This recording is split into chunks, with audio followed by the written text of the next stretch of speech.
or he's fixing this, he's adjusting the sound here. The first section I'm going to, it's not a lot of reading, and then I'll answer some questions. The first section I'm going to read is from, all you need to know is that it's about a guy named Bret Easton Ellis who, after years of debauchery, decides to leave the big city and hook up back with a woman with whom he had a child with 11 years previously, and move to the northeastern suburbs and give up the glitz and the glamour or whatever, the big city life, and try to become a responsible suburban SUV driving dad. And in order to do that, he also promised this woman he married that he would take a job at the college and teach creative writing. And I'm going to read just a chapter about him going to the college, which is really not to teach, but is to hook up with a student that he wants to have an affair with. So he's already falling apart by this point in the book. And in this section of the novel, there are two important things that happen in these 6 or so pages. I'm going to read you two what seem like innocent symbols that, as the novel progresses, for those of you who've read it, are portents of something much darker that occur later on. And then after this, I'm going to read those 2 pages that my friend dared me to read. But in the meantime, here's part of a section called The College.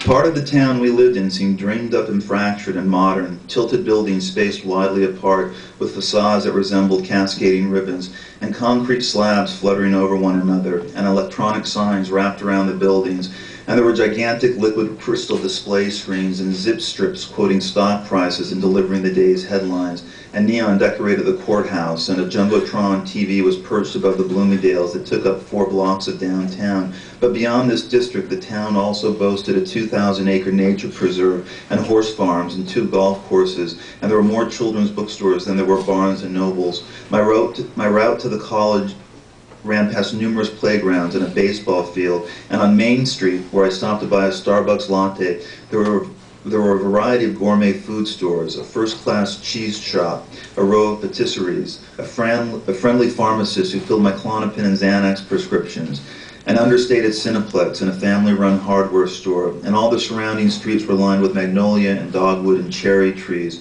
At a stoplight festooned with fresh flowers, I watched a chipmunk climb a telephone pole while I sipped my non-fat latte. The latte revived me to the point where my hangover seemed like something that had happened last week, and I was suddenly inexplicably content as I drove through the town's shady streets.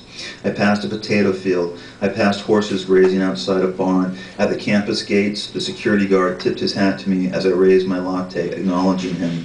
The first time I spotted the cream-colored 450 SL was on that warm, clear Halloween afternoon. It sat at the curb just outside the faculty parking lot, and I smiled as I passed it in recognition of the fact that it was the same make and color of the car my father had driven in the late 1970s, a car I'd inherited when I turned 16.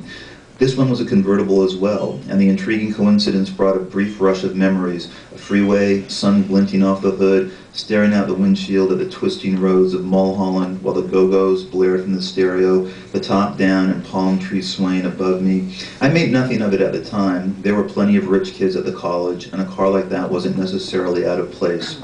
So the memories vanished once I parked in my designated space, lifted the stack of paperbacks of my short story collection, The Informers, off the passenger seat and headed toward my office, which was in a small and charming red barn that overlooked the campus. The building was, in fact, called The Barn.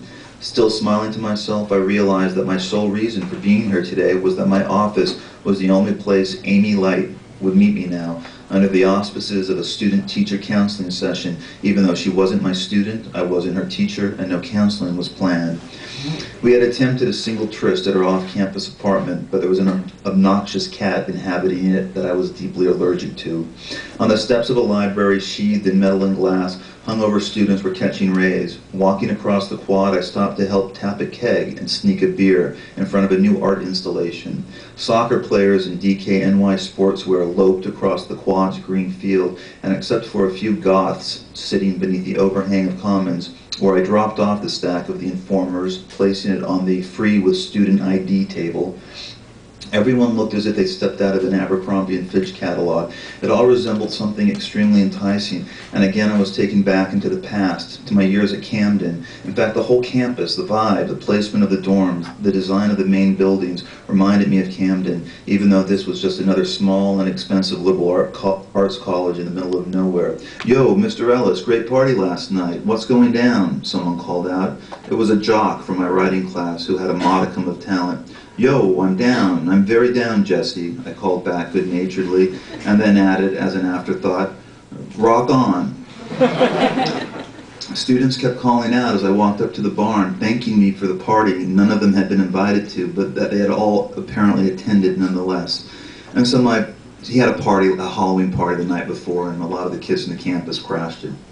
And so my professorial smile was followed by their gratified laughter.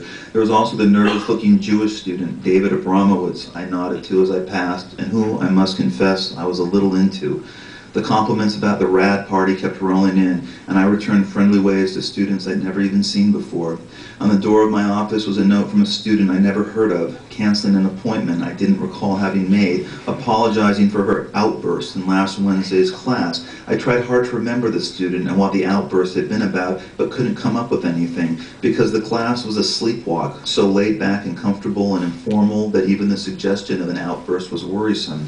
In class, I always tried to sound lighthearted and encouraging, but since I was so famous and probably closer to their age than any other teacher, though I was completely autonomous from the rest of the faculty and really didn't know for sure, my students looked at me in awe. While critiquing their stories, I tried to ignore their expressions of fear and alarm. I sat down at my desk and immediately flipped open my laptop and started making up a dream to feed Dr. Kim, the diminutive Korean shrink my wife found through our couples counselor, Dr. Fajeda. Dr. Kim, a strict Freudian and a big believer in how the unconscious expressed itself in dream imagery, wanted me to bring in a new dream every week so we could interpret it. But because her accent was so thick that half the time I had no idea what she was saying, and the added fact that I was no longer having dreams, these sessions were almost unbearable. But Jane insisted on and was paying for them, so it was easier to endure these hours than face the hassles of not showing up. Besides, this charade was my only means of keeping the Klonopin and Xanax prescriptions up to date, and without them, I was a goner. Meanwhile, Dr. Kim was catching on, becoming more suspicious with each new made-up dream. But my assignment was to bring in one today, so while waiting for Amy Light to arrive and hopefully undress, I dutifully concentrated on what kind of dream would be burbling in my unconscious at this point. Glancing at my watch, I saw this had to be quick. I had to make up the dream, type it up, and print it out, and then, after somehow having sex with Amy Light, dash over to Dr. Kim's office by 3. Okay, today, water, plane crash, being chased by lively badger.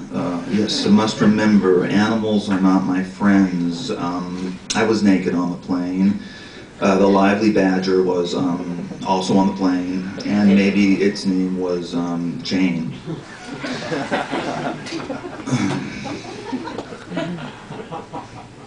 When I looked up, a student had appeared in the doorway and was staring at me sheepishly. There was nothing unusual about him at first glance. Tall, handsome in a generic way, a lean face, slightly chiseled, thick reddish-brown hair, very tightly cropped, a backpack slung over his shoulders. He was wearing jeans and an antique olive-green Armani sweater with a designer's emblem, an eagle, on it. Antique because it was a sweater I had once owned when I was a college student. He was holding a Starbucks cup and seemed more alert than the squinty-eyed slackers that populated the campus. And though I couldn't place him, I knew I'd seen him before, and so I was intrigued. Plus he was holding a